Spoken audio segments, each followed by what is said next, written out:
informasi, ya, data yang diperlukan oleh para pembuat kebijakan dalam rangka memecahkan masalah-masalah masyarakat. Nah, ini dalam konteks pendidikan itu nanti seorang analis kebijakan itu adalah mengumpulkan data-data masalah pendidikan untuk memecahkan masalah-masalah pendidikan yang dihadapi oleh pemerintah dan masyarakat. Nah, ini yang sudah kita sampaikan di dalam pertemuan yang lalu berkaitan dengan tujuan daripada analisis kebijakan publik.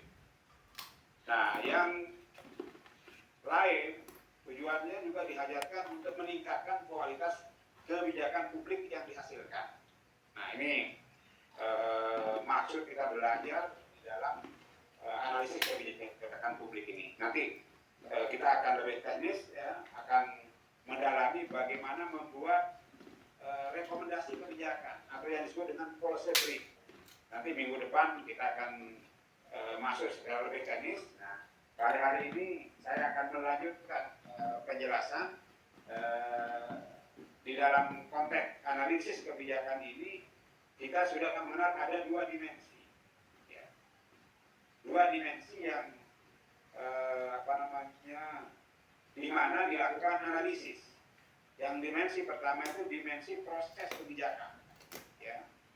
Mengkaji proses penyusunan kebijakan mulai daripada identifikasi dan perumusan masalah, kemudian implementasi kebijakan, monitoring kebijakan, serta evaluasi kebijakan. Nah, kita sudah membahas dalam pertemuan-pertemuan sebelumnya itu adalah pembahasan analisis kebijakan dari sisi dimensi proses, yakni adalah dari sisi identifikasi dan perumusan masalah. Kita sudah lakukan. Nah, pada malam hari ini kita akan mendalami bagaimana analisis kebijakan dari sisi implementasi kebijakan. Nah, silakan ditampilkan Pak peserta lihat ini slide-nya.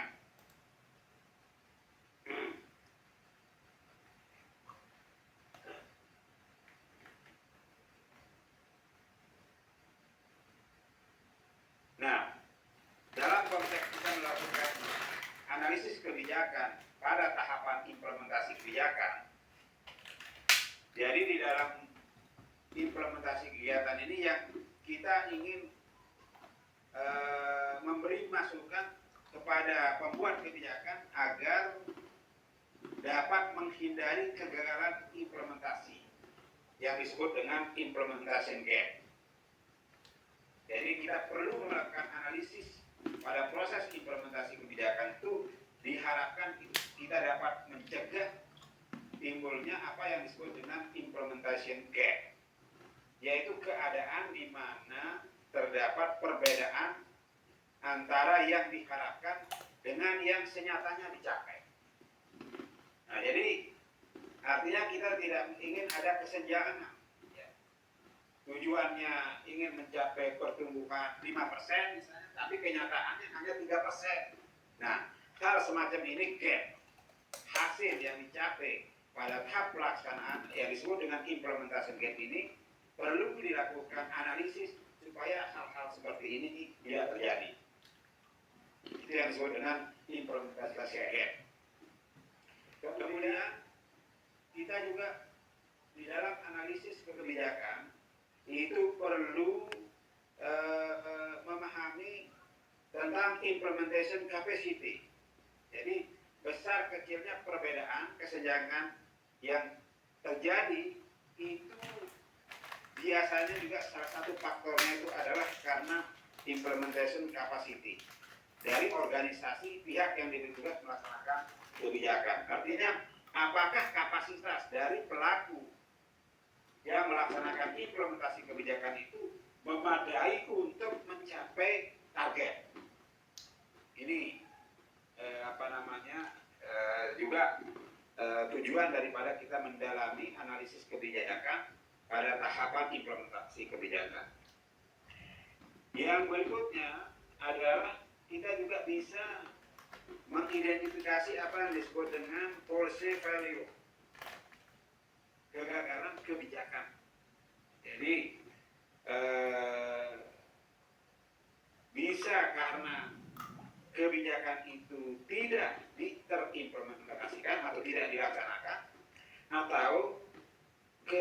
ketidaksempurnaan pelaksanaan yang disebut dengan unsuccessful implementation.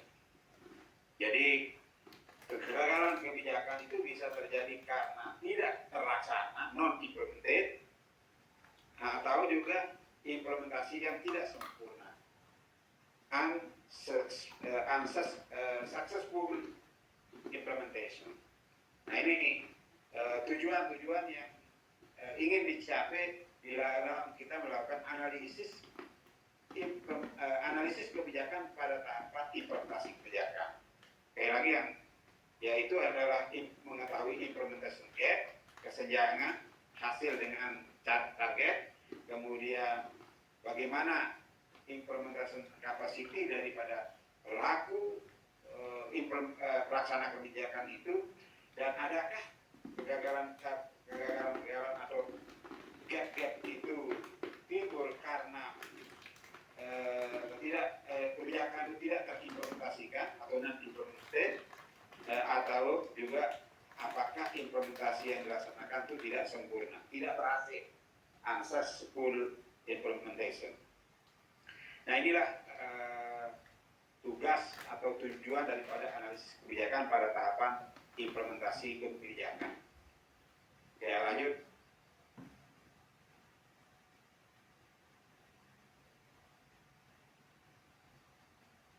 Ya, slide berikutnya.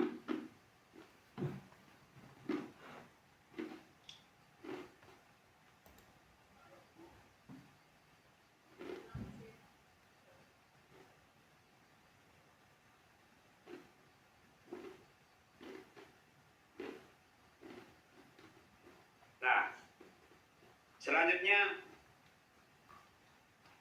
di dalam teori-teori implementasi kebijakan, diantaranya yang diperkenalkan oleh Wood dan Lewis, ada pendekatan ya di dalam melaksanakan evaluasi atau analisis kebijakan pada tahapan implementasi itu 10 syarat untuk dapat mengimplementasikan kebijakan secara sempurna. Nah ini yang pertama adalah kondisi eksternal. Kondisi eksternal yang dihadapi oleh instansi pelaksana tidak akan menimbulkan gangguan atau kendala yang serius. Jadi kalau menurut teori Howard, biasanya dikenal dengan teori Howard dan Grant. Jadi ada 10 syarat untuk dapat mengimplementasi atau yang disebut dengan perfect implementation. Jadi kondisi eksternal yang dihadapi dan oleh instansi eksternal tidak akan menimbulkan gangguan, tidak ada gangguan dari pihak luar. Kemudian yang kedua, untuk pelaksana program tersedia waktu, ya. Tersedia waktu dan sumber-sumber yang cukup memadai. Ini apa namanya? Kemudian yang ketiga itu perpaduan sumber-sumber yang dibutuhkan benar-benar tersedia.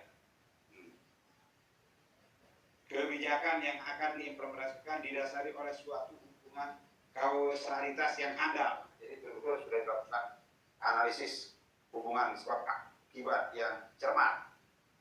Kemudian berikutnya adalah hubungan saling ketergantungan harus kecil. Kemudian pemahaman yang mendalam dan kesepakatan terhadap tujuan. Ini tugas-tugas diperinci dan ditempatkan dalam urutan yang tepat, komunikasi dan koordinasi yang sempurna. Pihak-pihak yang memiliki kewenangan kekuasaan dapat menuntut dan mendapatkan kepatuhan yang sempurna. Nah, artinya dengan kalau kita ingin ya melaksanakan satu kebijakan yang sudah ditetapkan dengan sukses, dengan sempurna, maka 10 syarat ini yang menurut teori Wood and Gani yang tadi itu adalah mulai daripada kondisi eksternal sampai semua pihak yang memiliki kewenangan dan kekuasaan dapat memiliki kepatuhan yang sempurna, itu adalah akan menentukan keberhasilan daripada proses implementasi sampai pada taraf implementasi yang disebut dengan sempurna. Jadi nanti kalau ada kita misalnya di dalam proses analisis menemukan seperti itu gap implementation, ya, itu keadaan di mana terdapat perbedaan antara yang diharapkan dengan yang senyatanya dicapai, ini maka kita bisa lihat adakah di antara 10 syarat-syarat ini ada yang tidak terpenuhi atau bagaimana. Nah ini, jadi gunakan teori Howood dan Gean ini, ya, sebagai salah satu instrumen di dalam mencoba melihat apa yang kita sebut tadi di awal itu adalah implementation gap, implementation capacity, bahkan wholesale value. Nah, itu. Jadi ini 10 syarat ini bisa dijadikan acuan di dalam kita mencoba melakukan analisis kebijakan pada tahap implementasi ini. Kemudian ada juga teori yang dikenal dengan ini yang paling sering digunakan dalam implementasi kebijakan itu teori Van Mater dan Van Voorn, yang memberikan satu model proses implementasi kebijakan, ya. Ini seperti lanjut seperti yang digambarkan, ya, dengan skema ini. Jadi model Van Mater Van Voorn ini secara skematis ini digambarkan. Jadi prestasi kerja yang dihasilkan dalam suatu implementasi kebijakan itu ditentukan oleh faktor-faktor, diantaranya yang pertama adalah sumber kebijakan, ya, bersama tujuan kebijakan. Ini akan menentukan bagaimana keterkaitannya dengan komunikasi antar organisasi dan kegiatan pelaksanaan organisasi dan kegiatan pelaksanaan, kemudian ciri badan pelaksana, lingkungan, ekonomi, sosial, dan politik, yang pada akhirnya itu membentuk sikap para pelaksana yang menentukan prestasi kerja atau kinerja. Ini. Jadi nanti lebih detail, nanti ini teori Van Mater Van Voorn dalam sebagai satu model proses implementasi kebijakan itu bisa Bapak Ibu lihat, ya, seperti skema ini. Jadi kalau kita ingin mencapai mencegah implementation gap itu terlalu lebar, maka kita harus perhatikan ini beberapa faktor yang menurut Van Mater Van Voorn itu adalah menjadi penentu, di antara itu sikap para pelaksana, ciri-ciri badan pelaksana atau organisasi lingkungan, sumber kebijakan, komunikasi atau organisasi, bahkan adalah ukuran dan tujuan kebijakan. Kemudian berikutnya adalah dalam implementasi kebijakan juga dikenal ada teori Mazmanian Sabatir, Paul Sabatir, yang disebut dengan a framework of implementation analysis, ya, kerangka kerja untuk analisis implementasi. Nah ini jadi model analisis yang di dalam melakukan analisis kebijakan pada tahapan implementasi kebijakan itu, yang tadi pertama kita kenal dengan teori dari Howood dan Gean, kemudian dari Van Mater Van Voorn, sekarang yang ketiga ini adalah Mazmanian Sabatir yang disebut dengan framework for implementation analysis. Nah ini. Jadi ini nanti ini jadi untuk melihat bagaimana framework, ya, mekanisme kerja di dalam analisis implementasi kebijakan itu adalah dimulai daripada dengan melihat apakah masalah itu mudah dikendalikan atau tidak. Ya.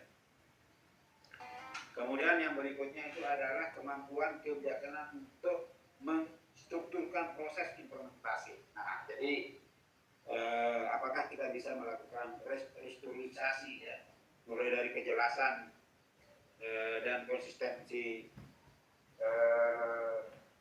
tujuan, kemudian penguasaan teori kausal, ketepatan alokasi sumber dana, keterpaduan hierarki dalam dan di antara lembaga, aturan keputusan dari lembaga pelaksana, dan rekrutmen pejabat pelaksana. Kemudian yang berikutnya adalah variabel di luar kebijakan yang mempengaruhi proses implementasi, kondisi sosioekonomi dan teknologi, dukungan publik, sikap dan sumber-sumber yang dimiliki kelompok, dukungan dari pejabat atasan, komitmen dan kemampuan kepemimpinan pejabat pelaksana. Kemudian juga tahap-tahap dalam proses implementasi sebagai variabel tergantung, ya. Mulai dari output, kemudian kesediaan kelompok, sasaran, dan seterusnya, dampak, kemudian output kebijakan. Ini tiga teori yang dapat digunakan sebagai salah satu alat analisis di dalam tahapan implementasi kebijakan. Sekali lagi itu ada teori Howard and Gunn, ada Van Maten Van Vool, kemudian Mazmadian Sabati. Ini tiga teori yang populer, ya, yang sering digunakan di dalam melakukan analisis kebijakan publik. Nah, berikutnya saya ingin melanjutkan dengan menjelaskan apa tugas implementasi. Ya. Lanjut. Jadi tugas implementasi itu adalah mengembangkan struktur hubungan antara tujuan kebijakan yang telah ditetapkan dengan tindakan pemerintah untuk merealisasikan tujuan tersebut yang berupa hasil kebijakan atau policy outcomes. Jadi ini yang menjadi tugas implementasi, mengembangkan struktur hubungan antara tujuan kebijakan yang telah ditetapkan dengan tindakan pemerintah. Jadi apakah tindakan pemerintah dalam program-program yang dilaksanakan itu dapat merealisasikan tujuan yang telah ditetapkan sebagai output daripada kebijakan. Misalnya seperti kita diskusikan MBG itu adalah untuk meningkatkan gizi, ya, yang outputnya pada akhirnya adalah meningkatkan kecerdasan. Nah, apakah di dalam pelaksanaannya tujuan yang telah ditetapkan dengan apa yang dilakukan, ya, yang dilakukan oleh pemerintah di dalam mewujudkan program makan bergizi gratis itu benar-benar dapat mengantarkan kepada tujuan yang ditetapkan, ini meningkatkan gizi tadi itu. Nah, ini itu yang disebut dengan mengembangkan struktur hubungan. Kemudian perlu diciptakan suatu sistem, yaitu dengan cara menerjemahkan tujuan kebijakan yang luas tersebut ke dalam program-program kegiatan yang mengarah kepada tercapainya tujuan kebijakan. Jadi di dalam proses analisis kebijakan pada tahapan implementasi ini, salah satu cara kita itu adalah membuat sistem, ya, mengembangkan sistem untuk menerjemahkan.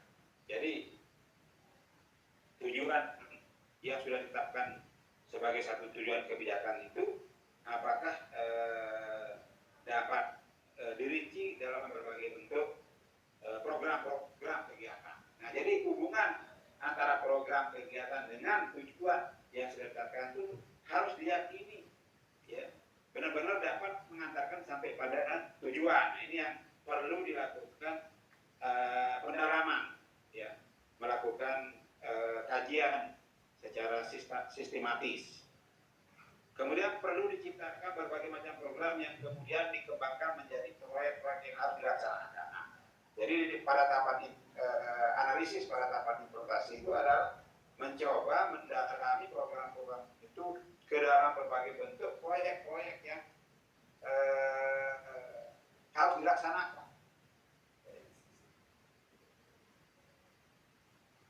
Nah, oleh karena itu studi tentang proses implementasi kebijakan itu meliputi pengkajian dan analisis terhadap program-program kegiatan yang dirancang sebagai sarana untuk mencapai tujuan tertentu. Nah, di sini sebagai poin penting di dalam memahami tugas implementasi itu adalah kita akan melakukan pengkajian dan analisis terhadap program-program yang dilaksanakan oleh pemerintah untuk mencapai tujuan-tujuan yang telah ditetapkan. Apakah berhasil atau bagaimana? Ini ya pada intinya, ya pada intinya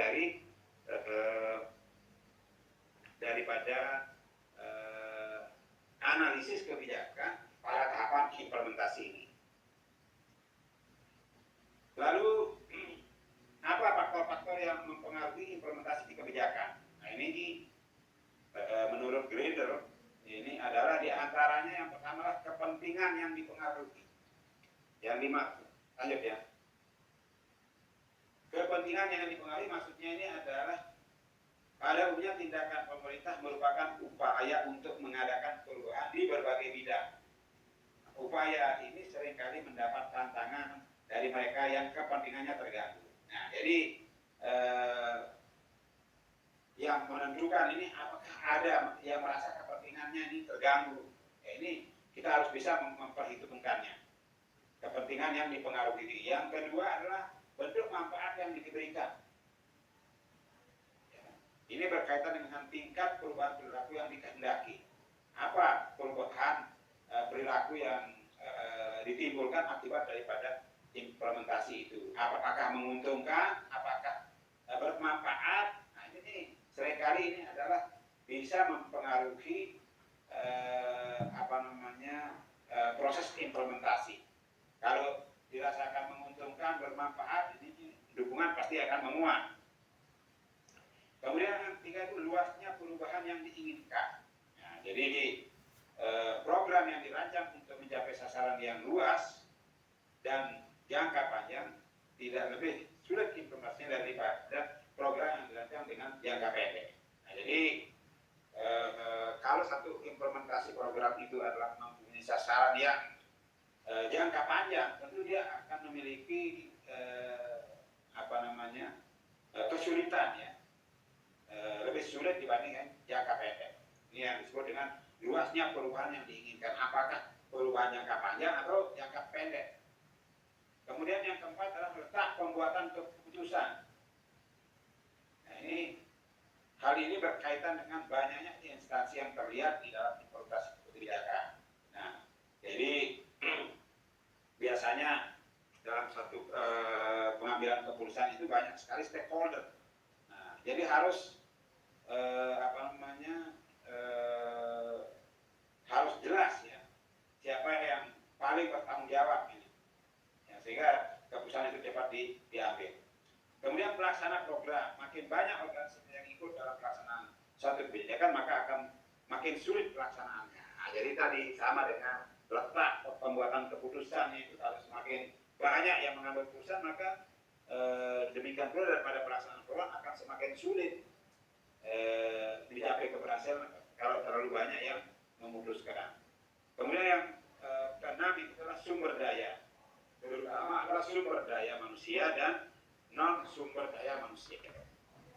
Jadi sekali lagi faktor yang mempengaruhi implementasi kebijakan itu adalah kepentingan yang dipengaruhi, bentuk manfaat yang diberikan, luasnya perubahan yang diinginkan, letak pembuatan keputusan, pelaksana program dan sumber daya. Jadi Bapak Ibu sekalian, jadi ketika Bapak Ibu sekalian nanti mendalami tentang implementation gap, capacity implementation, policy value, ini adalah bisa digunakan, bisa didalami faktor-faktor yang mempengaruhi ini satu persatu ditelaah ya sesuai dengan teori daripada Grader ini.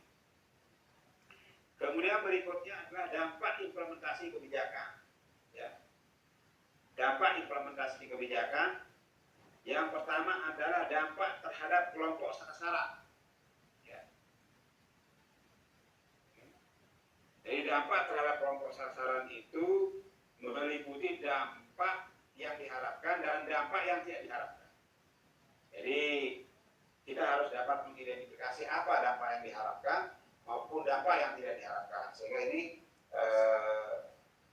kita dapat mencegah yang tidak diharapkan dan menguatkan yang diharapkan. Kemudian yang kedua itu adalah unit sosial yang terkena dampak. Unit sosial yang terkena dampak itu ada yang dampak individu, ya, kemudian dampak organisasional, dan dampak terhadap masyarakat. Dan yang terakhir adalah dampak terhadap lembaga dan sistem sosial. Jadi unit sosial yang terkena dampak itu adalah tadi dampak individu, organisasional, masyarakat, dan dampak terhadap lembaga dan sistem sosial. Ya, itu yang nah, jadi oleh karena itu di dalam kita mendalami atau mengidentifikasi dampak implementasi kebijakan itu, sekali lagi itu dapat dilihat dapat diidentifikasi sebelumnya itu yang meliputi dampak yang diharapkan dan dampak yang tidak diharapkan. Adapun unit yang terkena dampak itu sekali lagi itu adalah perseorangan, organisasional, masyarakat, dan lembaga dan atau sistem sosial. Nah, yang berkaitan dengan lembaga atau sistem sosial ini adalah diantaranya itu sebagai pedoman itu adalah kelebihan beban. Misalnya pendidikan yang tidak mampu menampung jumlah lulusan sekolah misalnya. Ya, jadi apakah dengan kebijakan itu ada dampak yang timbul terhadap lembaga? Atau misalnya distribusi barang yang tidak merata.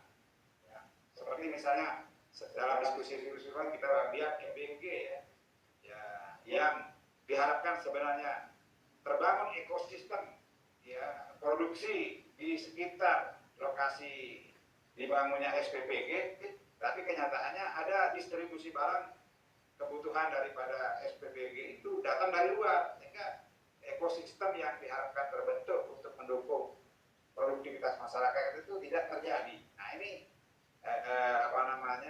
contoh ya, distribusi barang yang tidak merata, sumber daya yang dianggap kurang, koordinasi yang kurang baik, turunnya legitimasi aliran masyarakat, dan turunnya kepercayaan dan seterusnya. Nah, inilah dampak implementasi kebijakan yang bisa kita identifikasi pada saat kita melakukan analisis kebijakan publik pada tahapan implementasi kebijakan. Nah, ini yang Bapak Ibu sekalian, yang hal-hal yang perlu saya sampaikan pada tahapan implementasi kebijakan ini. Jadi pada tahap implementasi kebijakan ini, sekali lagi kita perlu mengetahui tentang implementation gap, implementation capacity, dan force value dengan menggunakan beberapa teori kebijakan yang sudah saya sebutkan tadi. Dan pada intinya, ya, pada tahapan implementasi kebijakan ini kita akan mendalami atau melakukan pengkajian terhadap program-program yang dilaksanakan pada tahapan implementasi. Nah, dan oleh karena itu kita harus mengetahui faktor dan dampak yang bisa timbul pada saat implementasi kebijakan. Nah, sampai di sini silakan, mungkin ada hal-hal yang perlu kita diskusikan sebelum kita berlanjut ke pembahasan berikutnya.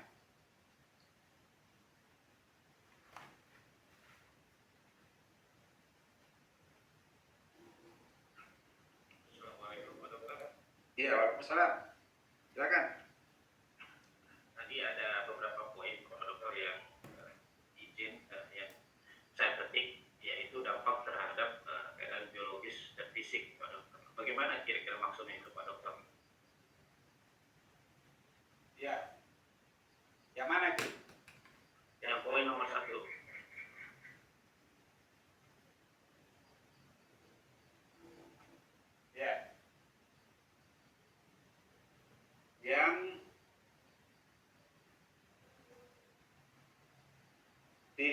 Pak di 10 syarat ini ya? Yang tadi yang dampak implementasi kayaknya Pak. Oh.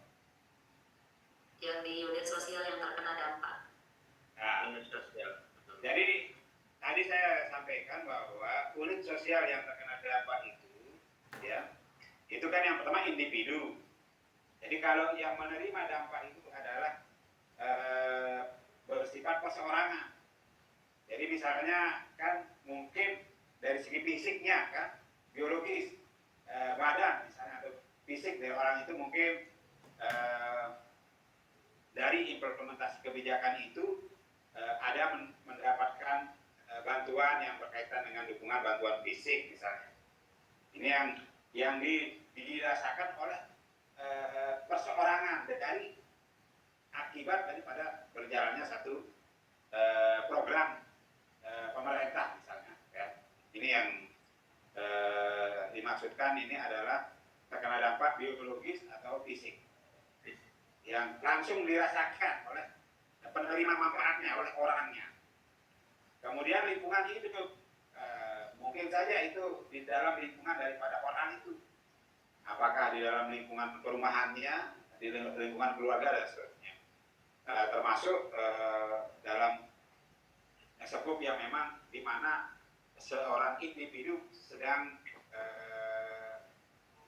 berada. Ini yang mungkin yang disebut dengan lingkungan sosial dari individu yang bersangkutan. Ya, terima kasih. Silakan. Satu lagi Pak Dokter. Ya. Ini masih di dampak implementasi kebijakan, yaitu tentang mungkin ada masuk di unit sosial yang terkena dampak. Misalnya yang akan kita rasakan pada saat ini yaitu tentang penerimaan siswa baru atau PPDB. Nah ini kan termasuk juga kebijakan pemerintah juga, terutama kita yang di daerah mungkin. Nah ini misalnya kan ada kebijakan untuk penerimaan siswa baru, itu disesuaikan dengan sistem zonasi.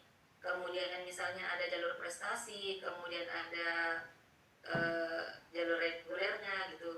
Nah di sini mungkin apakah itu sudah termasuk di unit sosial yang terkena dampak, mungkin dari segi individu atau dampak organisasi. Nah kalau misalnya nih dari segi individu mungkin anaknya kan nanti akan merasa kecewa ketika anak tidak diterima di sekolah yang diinginkan gitu. Nah kemudian di dampak organisasinya itu seperti apa misalnya Pak Dokter. Kemudian mungkin kalau di dampak terhadap masyarakat juga mungkin nanti di masing-masing sekolah itu sepertinya misalnya kayak sekolah favorit gitu yang misalnya membludak siswanya yang akan masuk misalnya yang pendaftarannya saja sampai 1.200-an, tetapi nanti yang diterima itu hanya 200 orang gitu. Itu kan nanti akan berdampak lagi terhadap masyarakat. Nah kira-kira bagaimana itu Pak Dokter? Terima kasih. Ya, baik, ini menarik ini. Artinya kita satu kebijakan setelah diterapkan itu di samping kita bisa melihat apakah tujuan yang ditetapkan itu dapat dicapai atau tidak, maka kita harus konsisten juga memperhatikan apa yang disebut dengan dampak daripada kebijakan itu. Nah, dan oleh karena itu tadi ditegaskan bahwa kebijakan itu dapat memiliki dampak yang diharapkan dan yang tidak diharapkan. Ini kan harus diidentifikasi. Nah, terhadap unit sosial, apakah individu, organisasi, kemudian kepada masyarakat, itu juga harus dipetakan ya, dari kebijakan yang dilaksanakan. Atau katakanlah tadi kita secara spesifik bahwa analisis kebijakan pada tahapan implementasi itu adalah menganalisis tentang pelaksanaan program kan. Nah, itu tadi melaksanakan program-program yang dilakukan oleh pemerintah. Nah, tiap program itu harus kita dapat identifikasi dampak yang diharapkan dengan yang tidak diharapkan. Dengan melihat apakah dampak yang diharapkan terhadap individu apa, yang tidak diharapkan terhadap individu apa, ya kan? Gitu. Kemudian terhadap organisasi, ya, yang diharapkan apa dampaknya seperti tadi. contohnya adalah sistem zonasi kan. Nah, sistem zonasi itu kan adalah maksudnya adalah untuk memberikan kesempatan kepada siswa untuk dapat memilih sekolah yang di mana dia wilayah tempat tinggalnya kan. Iya, domisili. Tempat tinggalnya. Nah ini kan kadang-kadang orang itu karena dia merasa mampu dan memilih kualitas sekolah yang dianggap lebih berkualitas dibanding yang berada di domisilinya kan. Nah ini kan artinya dampak daripada organisasi yang bisa ditimbulkan terhadap kebijakan itu, ya sekolah yang kurang favorit di lingkungan domisili itu pasti akan ditinggalkan kan, atau tidak menjadi referensi untuk menjadi pilihan bagi siswa yang akan masuk ke dalam sekolah itu. Nah dampak-dampak seperti itu besar kecilnya itu harus kita bisa identifikasi sehingga kita bisa menilai apakah kebijakan ini nanti akan membawa dampak kepada peningkatan kualitas sekolah itu secara berkelanjutan atau bagaimana. Ini semua harus bisa diidentifikasi. Demikian pula dampak terhadap masyarakat. Ya mungkin dampaknya terhadap masyarakat itu adalah kebijakan itu menguntungkan, artinya tidak perlu masyarakat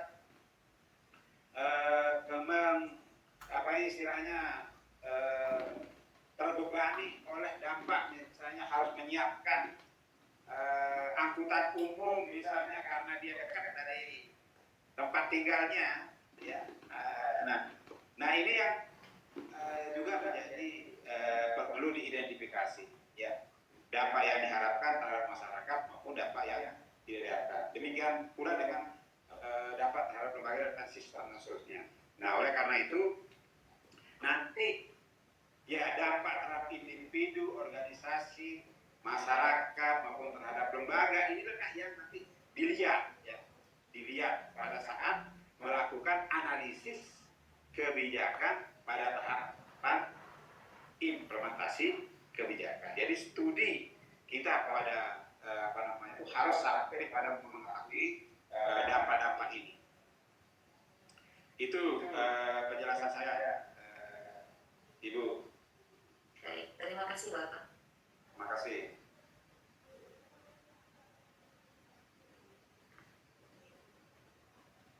Bagaimana ini kita lanjut atau apa namanya? Ini Sedikit, Pak. ya, silakan. Ini terkait dengan seberapa besar sih pengaruh kondisi lingkungan itu terhadap implementasi kebijakan ini? Nah, ini menarik ini. Jadi dari berbagai teori, ya, teori-teori implementasi kebijakan itu semuanya ada memperhatikan faktor lingkungan, kan? Artinya faktor di luar daripada pelaksana daripada kebijakan itu sendiri. Nah, ini karena apa biasanya? Karena ini menariknya kebijakan publik itu adalah satu kebijakan dilaksanakan itu kan bukan semata-mata untuk kepentingan daripada organisasi itu secara internal, kan? Tapi adalah bagaimana kita memberikan pelayanan, memenuhi dan mengatasi berbagai persoalan yang dihadapi oleh masyarakat. Oleh karena itu, tentu faktor lingkungan di luar daripada organisasi pemerintah yang bertindak sebagai implementer atau pelaksana itu besar sekali pengaruhnya. Karena akan timbul penolakan, kan? Kalau yang ingin diatasi atau ingin dicapai oleh kebijakan itu adalah tidak mendapat dukungan daripada masyarakat. Nah oleh karena itu faktor lingkungan ini harus benar-benar mendapatkan perhatian, ya, dikaji secara detail sehingga satu kebijakan itu pada akhirnya itu bisa berjalan atau yang disebut dengan tadi adalah implementasi ini itu tidak gagal karena tidak sempurna berjalannya kan, tidak berhasil karena faktor dukungan daripada masyarakat tadi. Jadi oleh karena itu kalau ditanya seberapa besar ya itu dominan ya. Tapi ini perlu kita studi ya, rata-rata kalau menurut dari berbagai studi yang pernah saya baca itu faktor lingkungan itu melebihi daripada 60%. Itu faktor daripada pengaruhnya untuk mencapai keberhasilan implementasi. Ya. Itu Ibu, terima kasih. Terima kasih Bapak. Ya. Silakan. Masih ada.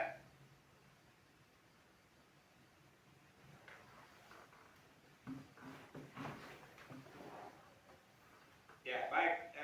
Kita lanjut sedikit. Ini saya ingin menjelaskan beberapa teknik analisis dalam pemecahan masalah dan pengambilan keputusan. Ya, ya. Coba lanjut slide-nya.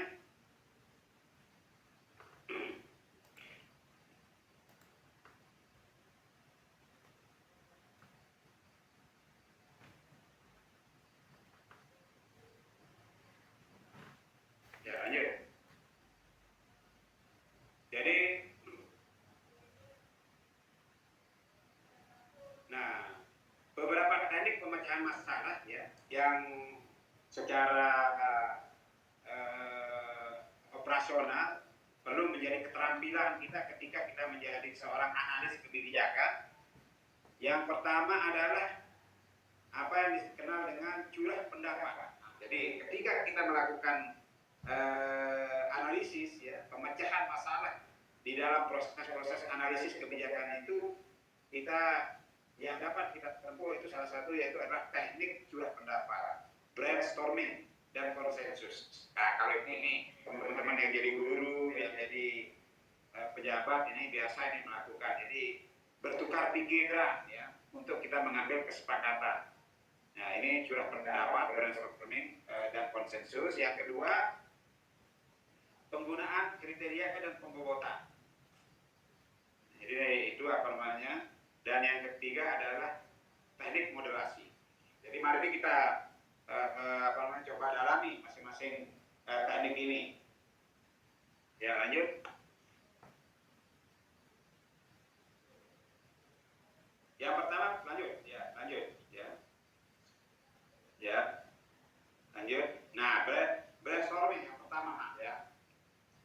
Ya, brainstorming ini adalah satu metode untuk menghasilkan ide, gagasan yang banyak mengenai topik tertentu secara kreatif dan efisien. Nah, jadi aspek-aspek yang kita dalami di dalam proses analisis kebijakan pada tahapan implementasi kebijakan kita lakukan melalui teknik brainstorming ini adalah untuk mendalami banyak pikiran dari aspek-aspek yang kita teliti. Diskusi dari aspek-aspek yang kita diskusikan. Ini fokusnya dalam brainstorming ini. Yang kedua, penyampaian ide dilakukan melalui proses yang bebas dari penilaian dan kritik. Nah, jadi dengan brainstorming ini adalah semua bisa mengungkapkan pandangan-pandangan secara bebas. Lalu bagaimana prosesnya brainstorming ini? Ya, ini juga supaya fokus ya dilakukan curah pendapat ini harus ditetapkan topiknya apa. Masalah yang dirumuskan atau ditulis dengan jelas, kemudian tiap anggota tim secara bergantian memberikan idenya, tak ada penilaian dan kritik, kemudian begitu ide disampaikan ditulis pada kertas flip chart atau papan tulis ya biasa, jadi ada macam-macam notuk-notuk. Kemudian tersebut habis ya. Jadi ada masalah, ada pembahasan, ada kesimpulan dan seterusnya seperti itu. Nah, jika diperlukan itu dilakukan klarifikasi, penyederhanaan dan kombinasi. Jadi dari berbagai pandangan pendapat dari peserta yang melakukan brainstorming itu nanti dilakukan klaster, klasifikasi dan pada akhirnya itu adalah ada kombinasi dan penyederhanaan. keunggulan daripada brainstorming ini adanya spektrum pengetahuan yang lebih luas, pencarian alternatif keputusan lebih luas dan variatif, adanya kerangka pandangan perspektif yang lebih lebar, resiko keputusan itu menjadi tanggung jawab kelompok yang mengikuti brainstorming itu. Kemudian karena keputusan kelompok, setiap individu termotivasi untuk melaksanakan sharing, ya. Dapat terwujud kreativitas dan inovasi yang lebih luas karena adanya berbagai pandangan. Nah, ini keunggulan. Tapi juga ada kelemahannya, ya. Biasanya ini adalah waktu dan biayanya besar, ya. Kemudian efisiensi di pengambilan keputusan menurun. Ya. Ini biasanya karena banyak pikiran, ya istilahnya lambat dalam mengambil keputusan. Keputusan kelompok dapat merupakan kompromi, bukan sebenarnya kompromi, tapi ya dalam dinamika brainstorming pasti ada perbedaan. Biasanya ini diambil kompromi, nah sehingga tidak sepenuhnya menjadi keputusan kelompok. Ya. Kemudian yang berikutnya itu, bila ada anggota yang dominan, keputusan bukan mencerminkan keinginan kelompok. Nah, ini salah satu kelemahan brainstorming itu.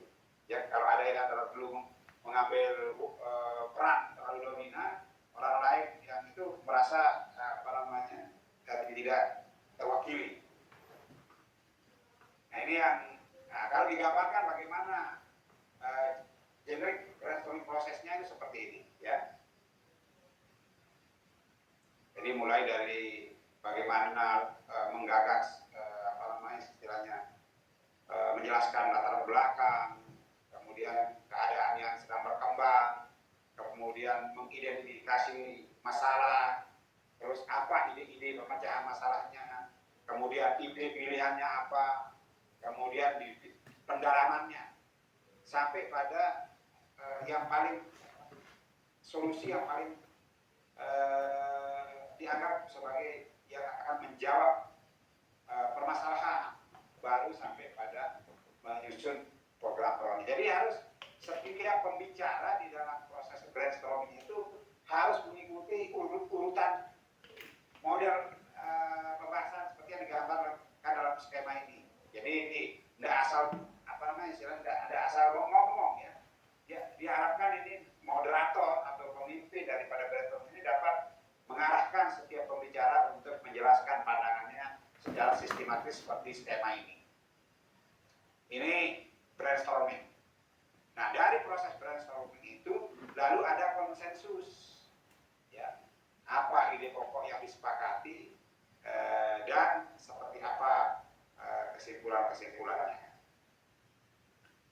Kemudian yang berikutnya penggunaan kriteria dan bobot. Penggunaan kriteria dan bobot ini biasanya ini adalah metode yang dapat digunakan untuk melakukan evaluasi dan memilih alternatif keputusan terbaik digunakan karena kriteria dan bobot angka-angka favorit. Jadi bisa dilakukan pembobotan terhadap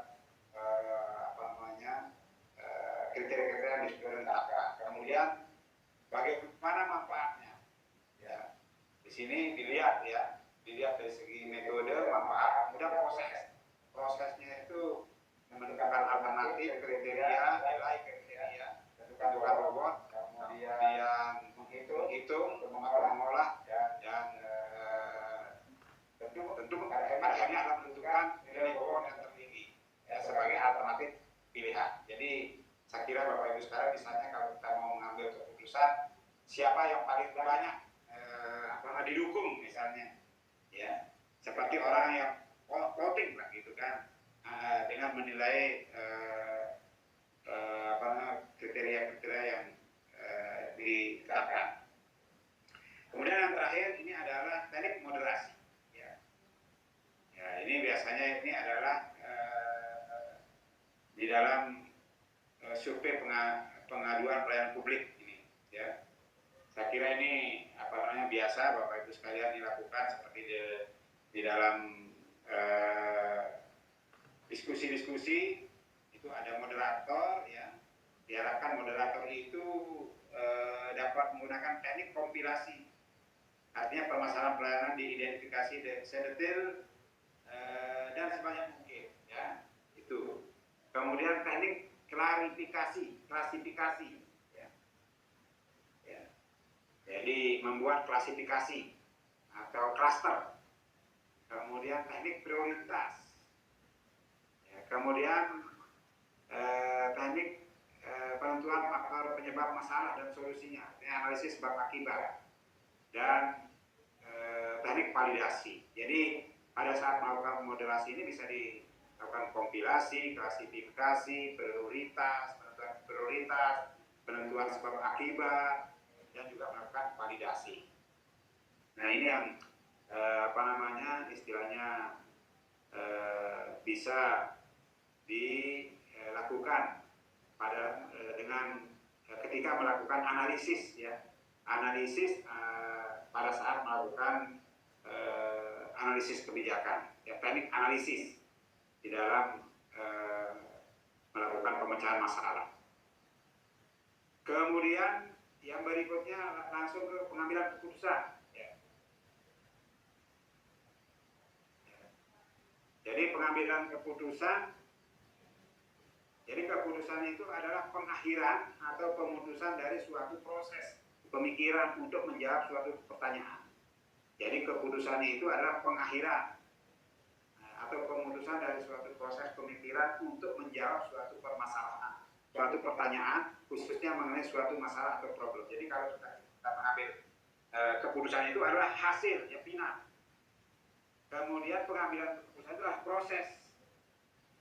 Nah, jadi ini proses pendekatan sistematis terhadap suatu masalah, mulai daripada identifikasi, rumusan, sampai pada pelaksanaan tindakan yang tujuannya untuk memperbaiki keadaan.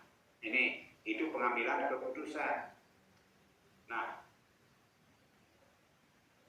Nah, apa itu pengambilan keputusan? Ya, tadi kegiatan identifikasi dan diagnosis masalah, proses pemilihan, dan kegiatan yang berkaitan dengan manajerial maupun organisasi. Kemudian tipe keputusan. Tipe keputusan itu keputusan terprogram atau terstruktur, dan keputusan tak terprogram, tidak terstruktur. Nah, keputusan terprogram, terstruktur itu adalah dibuat menurut kebiasaan, aturan, prosedur, tertulis maupun tidak. Ini bersifat rutin dan berulang-ulang. Ini misalnya dalam bentuk surat-surat keputusan. Tuh. Kemudian yang tidak terstruktur itu mengenai masalah khusus, misalnya tidak biasa, kebijakan yang ada belum menjawab, misalnya pengalokasian sumber daya. Ini kan misalnya tidak terstruktur, maksudnya dalam pengalokasian anggaran biasanya kan ini dinamis dia. Ya. Kemudian teknik keputusan yang terprogram itu adalah ada yang tradisional, ada yang modern. Tradisional itu kebiasaan, mengikuti prosedur baku, saluran informasi yang disusun.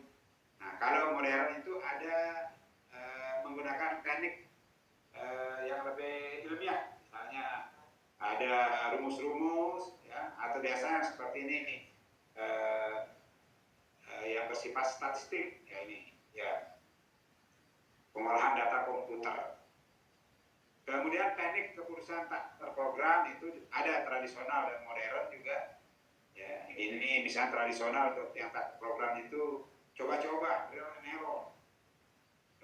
Kemudian berdasarkan intuisi. Nah, kalau yang modern ini teknik pemecahan masalah diterapkan pada penyusunan program melalui program-program komputer. Nah, maksudnya ini kenapa saya sebutkan Bapak Ibu sekalian, ketika kita sudah pada level sebagai pimpinan, cara-cara pengambilan keputusan secara tradisional dalam keputusan yang terprogram maupun tidak terprogram itu dapat kita hindari, ya. Jadi berdasarkan kebiasaan, ada yang bersifat rutinitas, trial and error, itu sudah harus ditinggalkan, ya. Jadi seorang pejabat publik itu harus mengambil keputusan dengan baik yang terprogram maupun tak terprogram itu dengan cara-cara yang lebih modern, ya. Terutama sekali di dalam kita menyiapkan menentukan kebijakan publik ya atau public policy making ini perlu didukung dengan teknik pengambilan keputusan yang ya memang betul-betul sudah modern dan handal menggunakan teknologi. Nah, kemudian mungkin perlu juga saya perkenalkan ini beberapa kesalahan umum di dalam pengambilan keputusan. Nah, ini maksudnya untuk dihindari. Ya. Yang pertama itu cara berpikir yang sempit. Ya. Nah, ini kalau pengambil seorang analis kebijakan itu harus menghindari ini yang namanya cara berpikir yang sempit. Ya, sekedar memenuhi kebutuhan sesaat, hanya mempertimbangkan satu aspek. Nah, ini tidak baik yang seperti ini. Kemudian asumsi bahwa masa depan akan mengulangi masa lalu. Nah, ini jadi kita selalu berpikir itu keadaan yang berubah menjadi yang sudah biasa di masa lalu. Ini asumsi yang juga sering digunakan. Ini menjadi salah satu bentuk kesalahan umum dalam pengambilan keputusan. Kemudian yang ketiga itu terlalu menyederhanakan masalah. Nah, jadi tidak mau berpikir, sangat lalu ambil mudahnya, ambil gampangnya saja. Bisa melihat masalah hanya dari gejala luarnya, tidak mendalam. Teknik pemecahan masalah selalu konvensional, tidak ada inovasi. Ya seperti tadi dengan cara-cara tradisional tadi itu. Kemudian berikutnya terlalu menggantungkan pada pengalaman satu orang. Nah, ini tergantung kepada personal, juga ini tidak baik ya, dalam pengambilan keputusan. Kemudian keputusan yang dilandasi oleh prakonsepsi pembuat keputusan. Artinya belum dilakukan pembahasan, keputusan sudah diambil. Nah, ini juga tidak baik. Ini kesalahan umum. Kemudian yang berikutnya tidak ada keinginan melakukan percobaan. Ya, jadi istilahnya maunya langsung berhasil. Ini juga menjadi kesalahan umum di dalam pengambilan keputusan. Dan yang terakhir itu adalah keengganan membuat keputusan. Nah, jadi kadang-kadang takut mengambil keputusan yang sebenarnya penting untuk diambil, tapi karena mau mau ya tidak terlalu banyak risiko, ya sekedar sebenarnya keputusan yang diambil itu tidak perlu membawa dampak. Nah, ini juga salah satu bentuk kesalahan umum dalam pengambilan keputusan.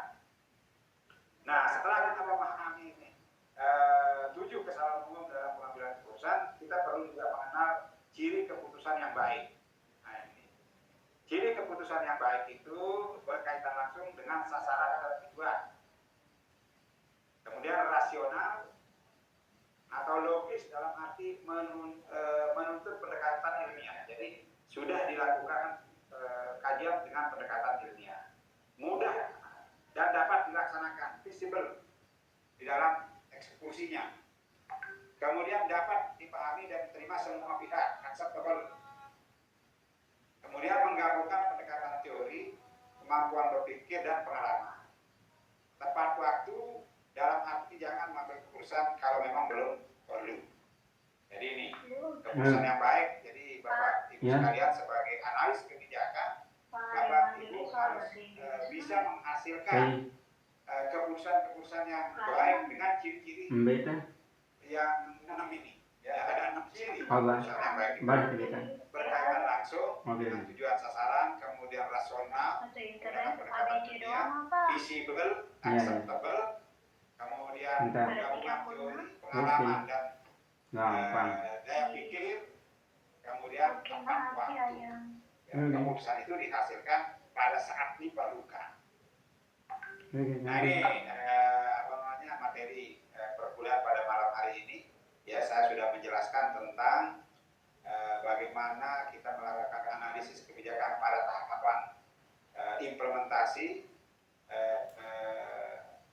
dan teknik-teknik analisis itu seperti apa, kemudian pengambilan keputusan, apa kebiasaan atau kesalahan umum dalam pengambilan keputusan dan seperti apa keputusan yang baik. Nah, ini mudah-mudahan ini bisa menjadi bekal bagi kita sama-sama di dalam menyiapkan diri menjadi para analis kebijakan yang betul tugas menyiapkan informasi untuk menghasilkan kebijakan yang berkualitas oleh para pengambil kebijakan. Terima kasih. Silakan, mungkin ada hal-hal yang perlu kita diskusikan. Saya persilakan.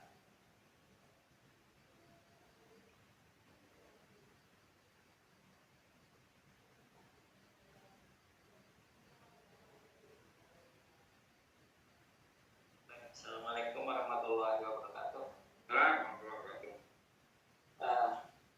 Di sini ada teknik brainstorming, kan? Ya. Brainstorming. Di situ kalau misalkan ini kan intinya adalah keputusan yang diambil itu adalah keputusan bersama. Ya, dari melalui banyak proses di sini. Dan kalau misalkan di situ ada pimpinan misalkan di sini, yang penentunya itu kan biasanya pimpinan. Nah, kalau udah dibuat diskusi dan segala macam, tapi ujung-ujungnya pimpinan itu tidak menerima keputusan itu, gimana? Yang pertama. Kemudian yang kedua, di situ ada ciri-ciri keputusan yang baik. Apa tidak bisa ditambahkan di situ ada biayanya? Kita mencari keputusan yang baik itu, tetapi juga perlu biaya yang sedikit tapi bagus hasilnya gitu. Dari segi materinya. Terima kasih Pak Dr. Baik. Wah, ini pertanyaan yang menarik ini ya. Tadi saya sudah menjelaskan bahwa salah satu kesalahan umum di dalam pengambilan keputusan itu adalah belum diputuskan sudah ada hasilnya. Nah, ya. Nah, artinya kadang-kadang brainstorming atau rapat-rapat itu hanya formalitas, kan begitu maksudnya kan? Iya. Ya. Nah, inilah yang sebenarnya yang harus kita hindari. Ya, kesalahan-kesalahan umum yang seperti ini yang sudah dianggap lumrah, jadi ini tidak boleh diteruskan. Artinya ketika kita serius ingin memecahkan masalah dan itu adalah pada akhirnya diputuskan suatu kebijakan yang tepat untuk mengatasi masalah itu, maka harus melalui satu proses yang kita sebut dengan analisis kebijakan tadi itu salah satu tekniknya kan melalui teknik brainstorming. Artinya benar-benar brainstorming itu memberi kesempatan kepada para peserta atau stakeholder yang terkait untuk memberikan pandangan-pandangan. Nah ini jadi sekali lagi praktek yang tadi yang disampaikan bahwa formalitas brainstorming itu hanya untuk melegitimasi satu keputusan yang sebenarnya sudah diambil itu bukan cara yang seperti yang kita sebut tadi itu adalah dengan cara yang modern, itu cara-cara tradisional yang harus kita mulai hindari. Ya. Ini artinya bapak-bapak nanti ketika mengambil peran sebagai analis kebijakan, ya, diharapkan memang serius ya memikirkan, ya jangan istilahnya seperti tadi itu hanya membuat persoalan itu untuk dilegitimasi melalui satu pertemuan yang pada dasarnya kesimpulannya sebenarnya sudah diambil. Nah ini sedapat mungkin pola-pola seperti itu harus kita hindari. Nah oleh karena itu ya harus arif ini seorang pemimpin atau seorang policy maker itu bahwa apa yang menjadi tugas kita itu adalah bukan menjadi istilahnya itu membawa subjektivitas, tapi ini adalah memecahkan masalah publik. Nah ini jadi harus betul-betul dipahami keberadaan di dalam organisasi itu adalah untuk melayani publik, jadi harus betul-betul mendengar. Ya tadi seperti kita sampaikan itu ada faktor lingkungan ya di luar organisasi itu yang harus dipertimbangkan sebagai faktor yang dominan di dalam mempengaruhi keberhasilan implementasi kebijakan. pola-pola yang seperti tadi itu yang artinya sudah mengambil keputusan sebelum dilakukan kesimpulan akhir, itu pada akhirnya itu akan menyulitkan implementasi. Nah ini dampaknya di sana nanti bisa saja menjadi kebijakan yang tidak terimplementasi, atau bahkan yang paling buruk itu adalah tidak mencapai target. Itu ada kembali ke awal tadi, ada akan timbul gap implementation, bahkan capacity implementasinya juga tidak memadai, atau sampai pada value kegagalan implementasi. Nah, yang pertanyaan yang terakhir tadi yang berkaitan dengan keputusan yang baik ya. Ciri keputusan yang baik berkaitan dengan dana. Nah, ini kan kalau dana jadinya relatif. Kalau keputusannya itu kompleks, ya maka tentu mungkin saja dia memerlukan biaya lebih besar dan memerlukan tingkat keahlian yang banyak. Jadi oleh karena itu boleh dikatakan biaya itu relatif, ya tergantung pada kompleksitas masalahnya. Ya, pada dasarnya tentu diharapkan biaya yang dikeluarkan itu adalah prinsipnya adalah efisien dan sesuai dengan dampaknya. Ya kalau dampak yang akan ditimbulkan besar, tentu ya biaya yang diperlukan itu harus betul-betul melalui satu studi yang matang, ya, yang bisa mengantisipasi kompleksitas daripada dampak daripada itu. Jadi mengapa tadi tidak ditambahkan soal dana itu karena relativitas daripada kebutuhan pendanaan yang diperlukan sesuai dengan kompleksitas daripada analisis kebijakan yang ditempuh. Itu penjelasan saya berkaitan dengan usulan berkaitan dengan biaya tadi. Makasih. Bisa nambah satu lagi. Ya. Kalau tidak ada misalkan sumber daya yang ada, kan kita inginnya secara modern sekarang, tapi banyak sumber daya yang lama masih Pak, yang dengan pemikirannya yang konvensional, yang masih lama gitu. Gimana menyelesaikan permasalahan tersebut? Nah, itu kan memang kan di dalam pengambilan keputusan, ya informasi itu kan bisa saja bisa dipenuhi sendiri atau dipenuhi dengan dukungan pihak lain. Ya memang semakin kompleks masalah yang kita hadapi itu berarti kita juga membutuhkan banyak keahlian. Nah, jadi dimungkinkan memang kita mendapatkan dukungan keahlian daripada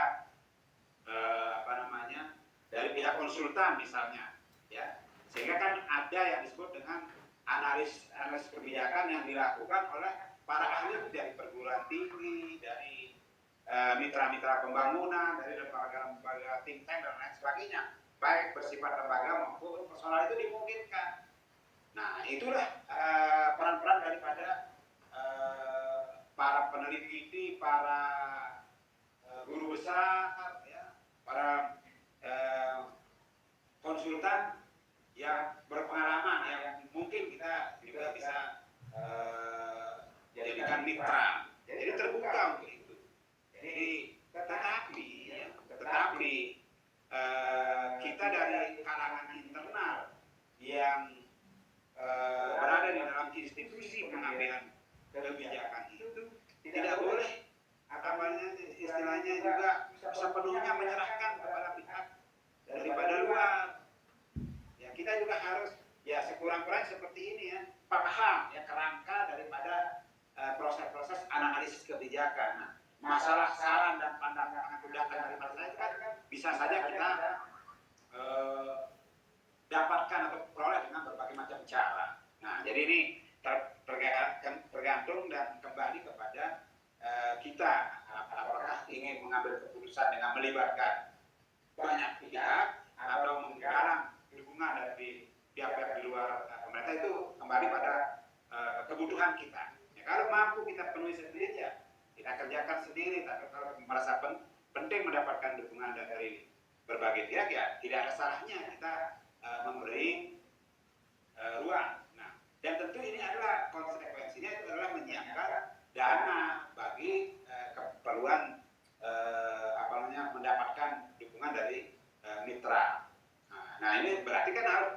siapkan. Nah ini itu dengan kata lain menurut saya itu dimungkinkan, ya, dimungkinkan. Jadi tidak semata-mata juga harus kita lakukan secara internal. Demikian, terima kasih.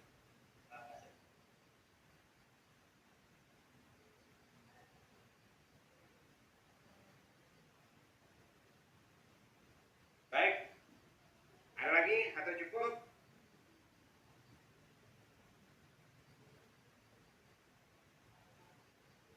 Baik, kalau tidak ada, kita cukupkan. Minggu depan kita lanjutkan dengan belajar menyusun policy brief. Ya. Saya langsung. Lebaran di sana Pak. Ya. Kita lebaran. Oh, kita lebaran. Ya, setelah lebaran kalau gitu ya. Oke. Ini. Ya. Jadi setelah lebaran ya. Oke. Ya, Setelah lebaran, lalu kita nanti buka ruang kuliah. Kita akan membahas mengenai policy brief. Jadi salah satu keterampilan yang penting bagi seorang analis kebijakan itu adalah menghasilkan apa yang disebut dengan policy brief. Jadi kita akan berlatih untuk menyusun policy brief pada sesi berikutnya. Demikian, mudah-mudahan bermanfaat. Lebih kurangnya mohon maaf.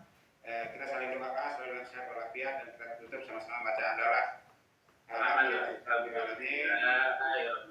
Assalamualaikum warahmatullahi wabarakatuh.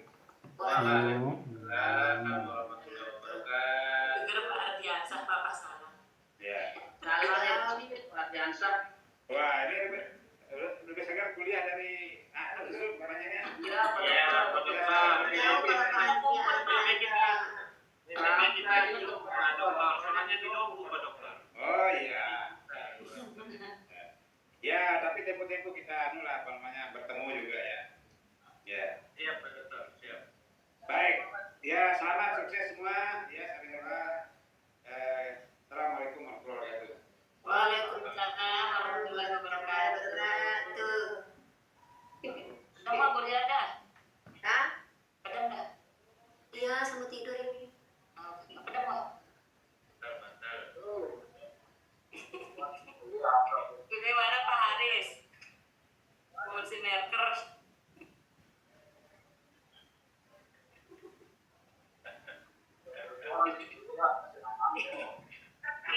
Dengan udah selesai lah Hasan ini jangan mengambarkannya. Bikin ketawa aja gitu.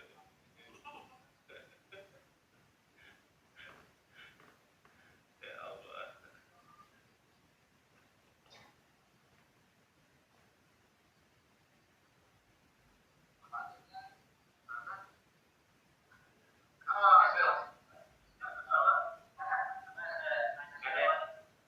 Ada yang tanya LKS tadi tuh. LKS siapa? IKS ya?